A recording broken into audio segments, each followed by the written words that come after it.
I've been at. This was definitely my healthiest year in a long time. I had a reconstruction of my ankle in 2011, and my ankle has hasn't felt the same up until this year.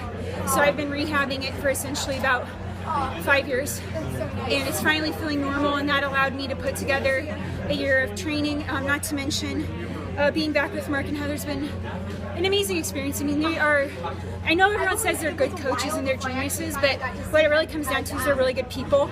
I think that's not something that's always evident when someone's just coaching good athletes. You don't really get to see the part where they are genuinely good people who do everything for their athletes. And I owe making the finals to them. I owe being on the starting line to them, and I can't say enough good things about them. I've been blessed my entire career to have coaches that I've had really special relationships with. My high school coach, I gave him a big hug before heading to the starting line. He's here. My coach Doris at SPU, Doris Heritage, 5-time world cross country champion. She's like a grandma to me.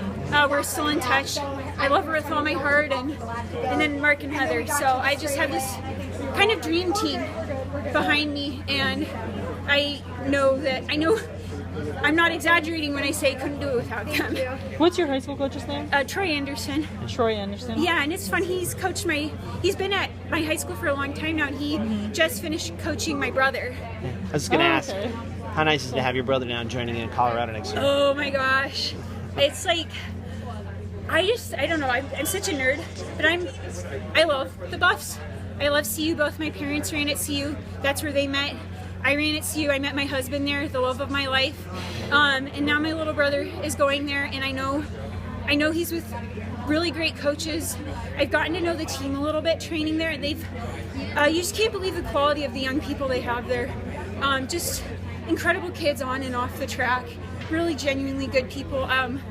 I couldn't imagine a better place for my brother to have his college career, and I'm really proud of him. He's worked his butt off. Early on in his high school career, he used to do workouts with me.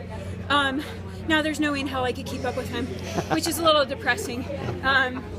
We did a few long runs together, and we're running along at 6:10 pace, and you could tell it was hurting him. He was going too slow, so he dropped me about halfway through.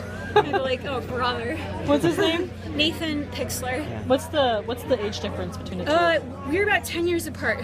So I almost feel more like a second mother than a sister. I'm a bit of a mother hen with him. I've already been asking people on the team, can you please take care of him? And what was his high school again? Eastlake High School. Eastlake, that's right. Yeah. And I'm incredibly proud of him. I think heading into this race, I was thinking about him heading into his last season in high school. He was the favorite to win the 800 at state, and he had a really bad injury early on in the season. Cross-trained through it for about a month and a half, worked his butt off, came out of it in great shape, won conference, got to districts 5 hours before the district race, found out he had blood poisoning, went on an antibiotic drip, still won the district race. And we're like, oh my gosh, he did it, and he ran his best time of the season, gets to state, looks fabulous through the first round, gets to the final round, wakes up with the flu, puked 4 times before his race. In his race, he is winning with 100 meters to go, and then gets shoved from behind and ends up getting 4th. But I mean, just that he has that type of fight. It's cool when you can say that your little brother is your inspiration. But he's tough as nails, and I'm incredibly proud of him.